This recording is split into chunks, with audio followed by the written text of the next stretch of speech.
O exercício regular do poder de polícia tem previsão conceitual no artigo 78 do CTN. Então, lá no artigo 78 do CTN, você vai encontrar o que é esse exercício regular do poder de polícia.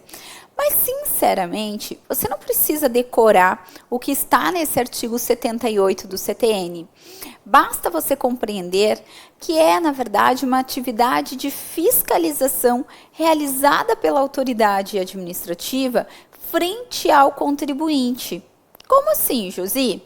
Eu digo que toda vez que o contribuinte, para exercer um direito próprio, tiver, no entanto, que buscar uma autorização da autoridade administrativa para poder realizar aquele seu direito, ele vai ter que pagar uma taxa em razão do exercício regular do poder de polícia.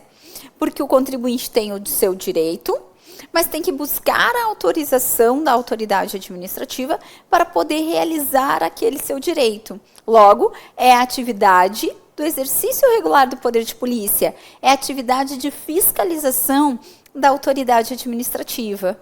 A exemplo, nós podemos mencionar, se você quer realizar uma construção, você tem esse direito, mas você tem que buscar uma autorização da autoridade administrativa e que ela vai até você e vai te cobrar uma taxa de alvará.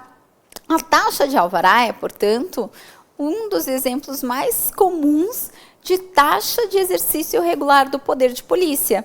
Então, você percebe que você, contribuinte, para exercer um direito seu, tem que buscar uma autorização da autoridade administrativa.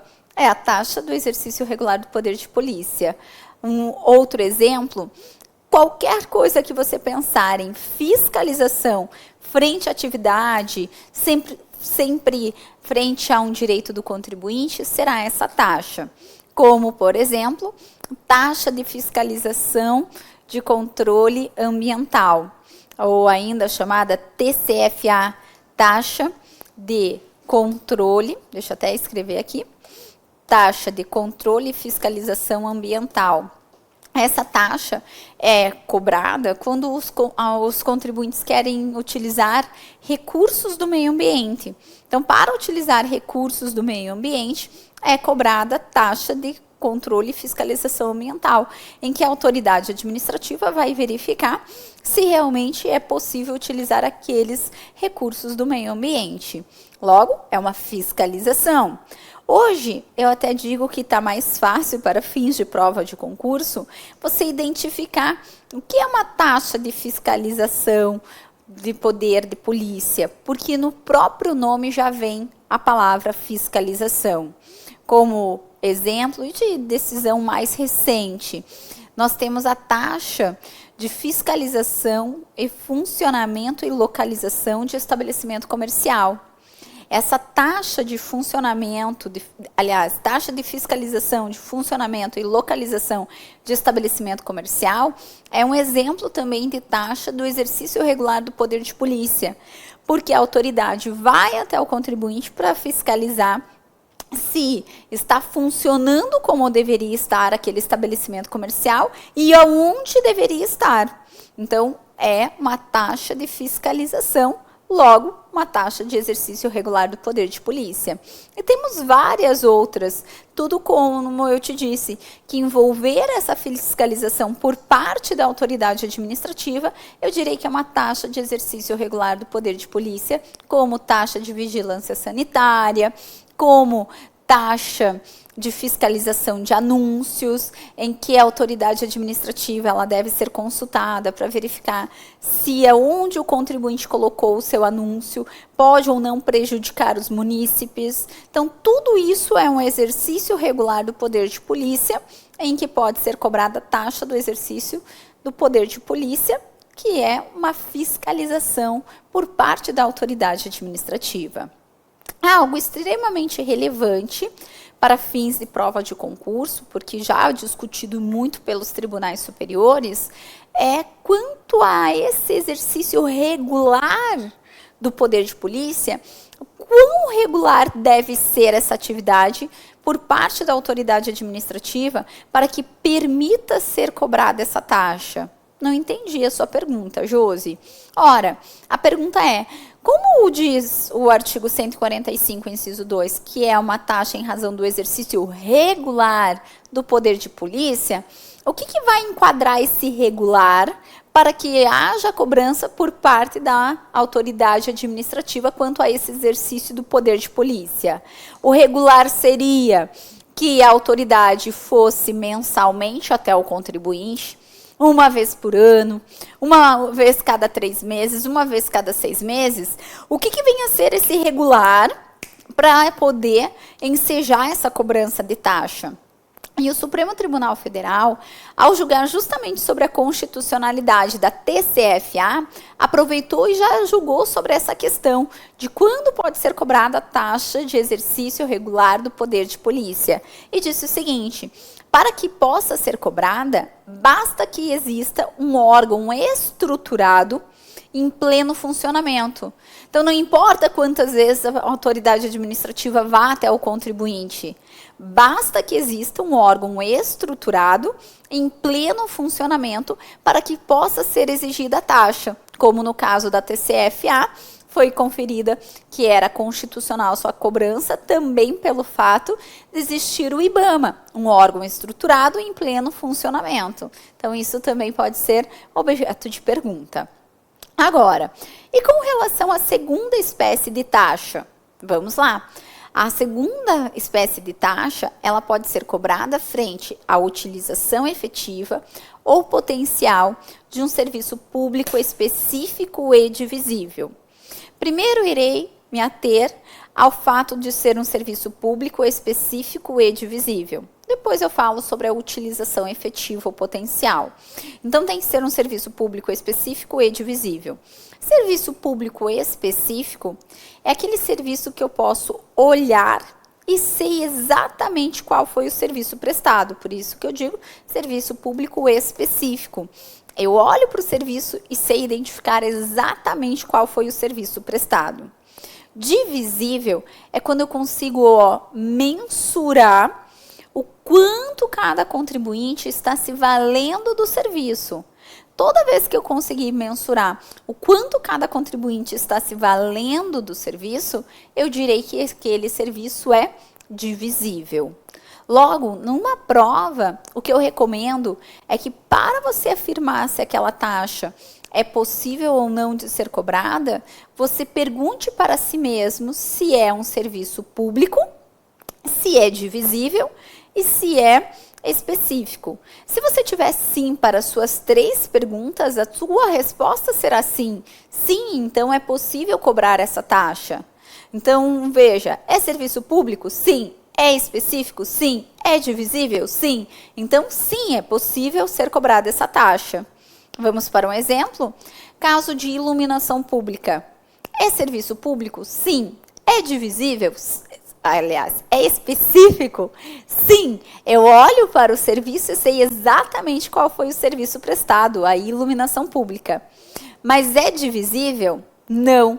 Não por quê? Porque eu não consigo mensurar o quanto cada contribuinte está se valendo daquele serviço.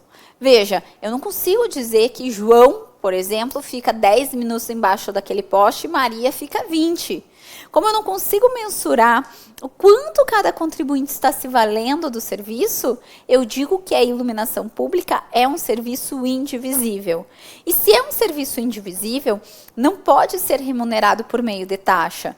Tanto que temos a súmula 670 do Supremo, que considerou inconstitucional cobrar taxa sobre a iluminação pública. E hoje convertida, é claro, na súmula vinculante de número 41, que diz: é inconstitucional cobrar taxa sobre a iluminação pública. Então, eu tenho aqui essa situação para analisar, para poder afirmar se é devida ou não aquela taxa. Tem que ser serviço público específico e divisível. Ô, Josi, mas você tem, então, algum exemplo aí, né? Porque você já falou algo que não pode ser cobrado taxa, que é a iluminação pública. Sim, temos sim. Temos o caso da coleta de lixo individual. Veja, olha o que acontece com a coleta de lixo individual. Eu tenho um serviço público, específico e divisível.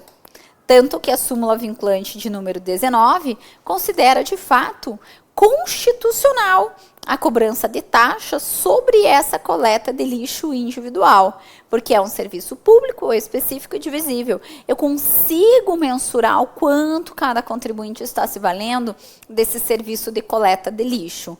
E eu não posso confundir essa coleta de lixo individual, em que é possível ser cobrada a taxa de serviço público específico e divisível, com a limpeza de ruas e logradouros. A limpeza de ruas e logradouros, ela não pode ser remunerada por meio de taxa, porque a limpeza de ruas e logradouros trata-se de um serviço indivisível. Como eu não consigo mensurar o quanto cada contribuinte está se valendo, eu não poderei cobrar uma taxa de limpeza de ruas e logradouros. A remuneração da limpeza pública deve ser por meio de impostos e não por meio de taxas.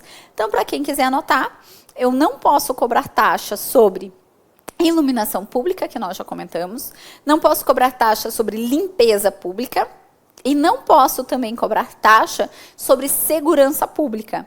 Eu já vi cair numa prova de concurso que era possível ser cobrada a taxa de segurança pública e não pode. Entendimento do Supremo Tribunal Federal, ministro Luiz Edson Fachin diz que não se cobra taxa sobre segurança pública porque é um serviço indivisível. Afinal de contas, ninguém sai, né, com um policial ao seu lado, um protetor, tendo ali a proteção, aquela segurança pública. Então, já foi decidido pelo Supremo, pacificado, que a segurança pública não é serviço divisível. Trata-se de um serviço indivisível e que, portanto, deve ser remunerado por meio de impostos e não por meio de taxas. Então, cuidado com isso na hora da prova, realmente, porque é extremamente importante para você compreender aqui essa sistemática, certo? Bom, que mais que nós temos de exemplos de taxa de serviço público específico e divisível? A questão de custas judiciais e emolumentos cartorários. Há muito também discutia se custas judiciais e emolumentos cartorários era tributo. E o Supremo Tribunal Federal já concluiu que sim, que tanto custas judiciais quanto emolumentos cartorários são de natureza tributária e da espécie taxa, serviço público específico e divisível, certo? Outro detalhe também que, por se tratar de decisão mais recente, causa preocupação para cair em prova de concurso, é com relação à taxa de combate de incêndio, que foi, em 2017, considerada inconstitucional pelo Supremo Tribunal Federal. Também, a taxa de combate de incêndio, ela é inconstitucional, pois eu não tenho um serviço divisível e, além do mais, trata-se de uma taxa que foi criada pelo município, mas quando é um serviço que deve ser prestado pelo Estado, pela própria Constituição Federal. Então, eu também tenho que tomar esse cuidado, em que pese a taxa poder ser criada por cada um dos entes federativos, cada ente poderá criar a taxa para remunerar o serviço que está sob sua responsabilidade, sob sua competência. Então, no caso de combate de incêndio, não é de competência municipal. Logo, não poderia o município criar uma taxa de combate de incêndio, sendo que não é ele o responsável por ter essa atividade, e sim o Estado. Em segundo lugar, pois se trata de um serviço indivisível, não poderá ser remunerado por meio de taxa. Então, diga não à taxa de combate de incêndio, certo? E agora, é claro, e quanto à parte que eu só poderei cobrar a taxa frente à utilização efetiva ou potencial do serviço público específico e divisível? Penso que aqui é o mais simples, porque trata-se de uma utilização efetiva, eu vou poder cobrar a taxa. Utilização efetiva é quando você está efetivamente utilizando aquele serviço. Mas a Constituição foi cautelosa nesse ponto para dizer, ó, poder-se-á cobrar essa taxa pela utilização efetiva ou potencial. Eu não estou utilizando o serviço, mas ele foi colocado à minha disposição. A hora que eu quiser, eu utilizo. Então, é possível cobrar a taxa de serviço público específico e divisível, mesmo quando você não está utilizando o serviço, mas ele foi colocado à sua disposição. A título de exemplo, eu sempre falo, imagine que você tem um vizinho que diga que está cansado de pagar tributo, portanto, não vai mais pagar essa taxa de coleta de lixo individual, porque ele mesmo vai dar um jeito no lixo dele. Ele não precisa que vão pegar o lixo na casa dele. Ah, sei. Imagine você conviver com o lixo do teu vizinho lá 7, 8 meses, porque ele não quer pagar a taxa de coleta de lixo, porque ele diz que ele não usa e ele vai mesmo dar um jeito, né? Então, para evitar até esse tipo de situação, não importa se a pessoa está utilizando efetivamente o serviço ou não, se foi colocado à sua disposição, ele tem que pagar a taxa de serviço público específico e divisível. Por isso que a Constituição diz, pela utilização efetiva ou potencial de um serviço público específico e divisível, certo? Pois bem, e a quinta informação importante sobre a taxa diz respeito à base de cálculo da taxa. Por base de cálculo, a gente já sabe, é a base que serve para cálculo do tributo. Então, se eu pego lá um exemplo comum de IPVA, que a gente tanto fala, qual que é a base de cálculo do IPVA? O valor do automóvel. Ok. Agora, o que tem de importante aqui quando o assunto é base de cálculo na taxa? São dois pontos que eu quero abordar com vocês, que são extremamente importantes. O primeiro deles está já na Constituição, no artigo 145, parágrafo 2º. E o que eu tenho aqui? Nós temos que a taxa não pode ter a base de cálculo idêntica ao dos impostos. Então, a Constituição veda que a base de cálculo da taxa seja idêntica à base de cálculo dos impostos. Não pode. Agora, veja o que diz a súmula vinculante de número 29. A súmula vinculante de número 29 diz que as taxas podem ter um ou mais elementos da base de cálculo dos impostos, desde que não haja identidade entre essas bases de cálculo. Então, a Constituição Federal diz claramente, a taxa não pode ter base de cálculo idêntica dos impostos, ok? E aí vem a súmula vinculante 29 dizendo, mas a taxa pode ter um ou mais elementos da base de cálculo dos impostos. Ora, o que isso quer dizer? Muitos falam, nossa, a súmula vinculante está contradizendo a Constituição. E claro que não. A súmula vinculante 29, na verdade, ela está explicando o conteúdo do artigo 145, parágrafo 2º da Constituição Federal. Por quê? Porque em que pese a taxa não poder ter a mesma base de cálculo dos impostos, nada impede que ela tenha um dos elementos formadores da base de cálculo dos impostos. Isso não tem problema. Vamos para o exemplo, e até analisando os precedentes dessa súmula vinculante 29, para você compreender. Como precedentes, nós temos justamente a taxa de coleta de lixo. O que acontece com a taxa de coleta de lixo individual?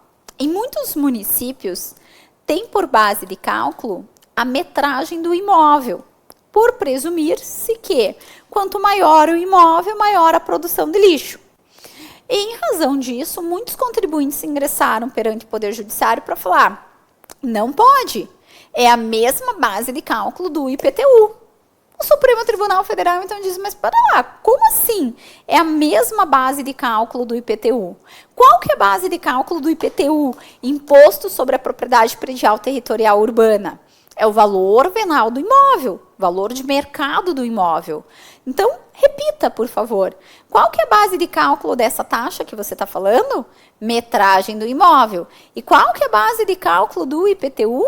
A base de cálculo do IPTU é o valor venal do imóvel, o valor de mercado. Então, cadê que é a mesma base de cálculo? O Supremo falou, os contribuintes alegaram. Sabe o que é? É que para saber quanto vale o imóvel, eu tenho que saber a metragem do imóvel. O Supremo diz, pera lá. Então, a metragem do imóvel é um dos elementos da base de cálculo do IPTU. Mas não é a mesma base de cálculo, concorda? Uma coisa é uma coisa, outra coisa é outra coisa. Uma coisa é metragem do imóvel, outra coisa é valor do imóvel. Para saber quanto vale o imóvel, claro que é importante saber a metragem, mas também qual é a localização, bem como qual é o material utilizado na construção da casa. Então, não é a mesma base de cálculo, por isso que o Supremo, então, publicou essa súmula vinculante 29 para dizer, a taxa pode ter um ou mais elementos da base de cálculo dos impostos, desde que não haja a identidade integral entre essas bases de cálculo. Certo? Então, esse é o primeiro ponto importante que trata sobre a base de cálculo das taxas. Que a base de cálculo da taxa não pode ser idêntica à base de cálculo do imposto.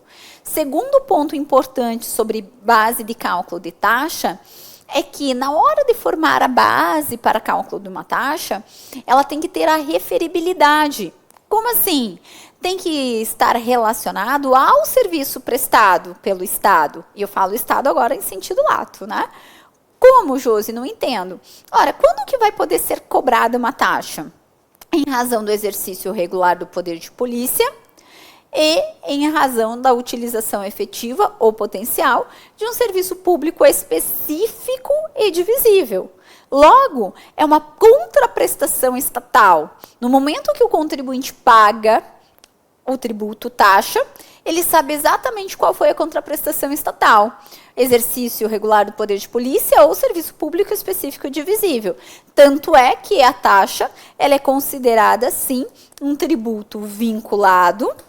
E aqui, vinculado diretamente, de forma imediata. Então, é um tributo direto e de forma imediata. Por quê? Porque basta a atuação estatal para que possa ser cobrada a taxa. Então, basta que haja o exercício regular do poder de polícia, contraprestação estatal específica, basta que haja um serviço público específico e divisível para ser cobrada a taxa. Então, no momento que eu pago, eu sei qual é a contraprestação estatal específica e basta que ela exista para que seja cobrada a taxa. Então, é um tributo vinculado direto e de forma imediata. Agora, na hora de pagar essa taxa, tem que ter a referibilidade com o serviço prestado.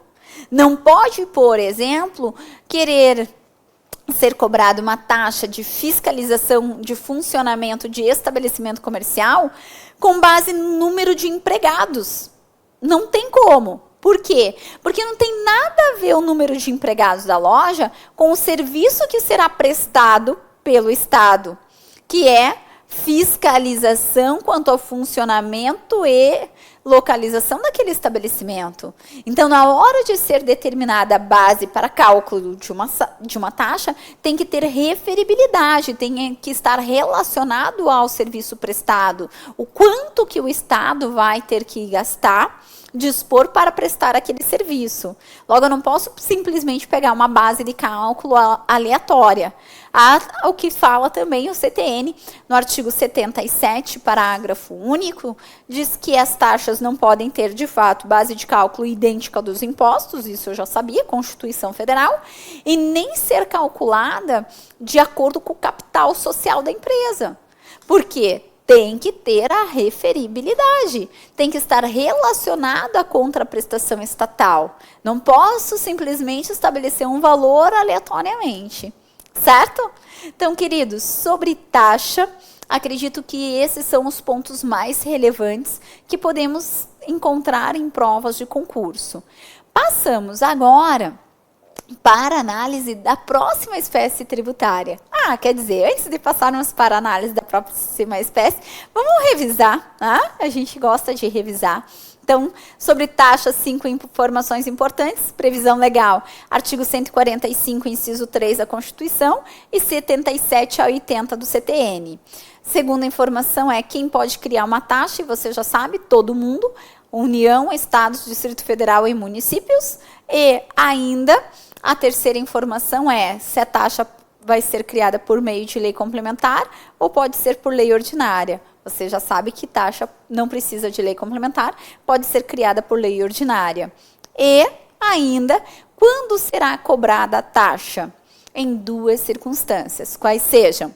Frente ao exercício regular do poder de polícia e frente a um serviço público específico e divisível, uma utilização efetiva ou potencial.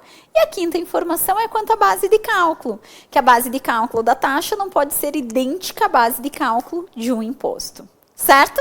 Agora sim, passamos para a próxima espécie tributária, qual seja? As contribuições. Vamos falar sobre as contribuições. E aqui, meus queridos, para falarmos sobre contribuições, lembrem-se, contribuições também virou gênero. E hoje nós temos 4 espécies de contribuições. Vamos lá? Então, quando eu falo de contribuições, nós temos as contribuições sociais, as contribuições de intervenção no domínio econômico, nós temos as contribuições de interesse de categoria profissional ou econômica, e nós temos ainda as contribuições para o custeio da iluminação pública, do Serviço de Iluminação Pública, conhecida pela sigla CIP ou simplesmente COSIP. Contribuição para o custeio do Serviço de Iluminação Pública. Então, essas são as 4 espécies de contribuições que nós temos hoje em nosso ordenamento jurídico. Para falarmos sobre contribuições, vamos também adotar o mesmo critério. Para cada uma delas, iremos falar sobre as principais informações, que aqui já vai variar entre 4, 5 informações, mas de forma bem tranquila que você vai ver. Vamos iniciar o estudo com a contribuição social. A contribuição social, ela tem previsão nos artigos 149 e 195, praticamente. E por que eu falo praticamente? Porque quando eu falo de contribuição social, nós temos as contribuições sociais, de forma geral. Temos as denominadas contribuições sociais especiais e temos ainda as chamadas contribuições sociais residuais, que vocês já vão entender. Vamos por parte. Eu elegi aqui para iniciarmos com as contribuições sociais ditas especiais. E essas contribuições sociais ditas especiais, nós encontramos a previsão nos artigos 149 e 195 da Constituição Federal. Aqui, para a contribuição social, nós temos, sim, várias informações importantes, a começarmos pela previsão legal. A segunda informação é saber quem é que vai poder criar uma contribuição social. E a resposta aqui é, via de regra, a União. Então, via de regra, será a União quem vai criar uma contribuição social. E aí você já está acostumado, né? Depois de tantas aulas comigo, quando eu falo via de regra, é porque tem exceção. E aqui não seria diferente. De fato, nós temos uma exceção, que diz respeito à contribuição social, deixa eu até colocar aqui, contribuição social previdenciária. A contribuição social previdenciária do servidor público, essa vai ser criada, conforme prevê o artigo 149, parágrafo 1º da Constituição Federal, pelo ente a que pertencer o servidor público. Então, a contribuição social previdenciária do servidor público não será criada necessariamente pela União, mas sim pelo ente a que pertencer aquele servidor público. Assim, se for um servidor público municipal, será competente o município para criar a contribuição social previdenciária do servidor público municipal. Se for um servidor público estadual, será competente o Estado para criar a contribuição social previdenciária do servidor público estadual. Se for um servidor público distrital, será competente o Distrito Federal para criar a contribuição social previdenciária do servidor público distrital. E, claro, né, se for um servidor público federal, aí sim será competente a União para criar essa contribuição social previdenciária do servidor público federal. Então, essa é a única exceção. Tirando a contribuição social previdenciária do servidor público, todas as demais contribuições sociais só podem ser criadas pela União. Certo? Não saia daí, vem comigo lá para o nosso quarto e último bloco para a gente falar mais um pouquinho sobre essa situação aqui e tudo que eu preciso saber sobre contribuição social. Estou te esperando.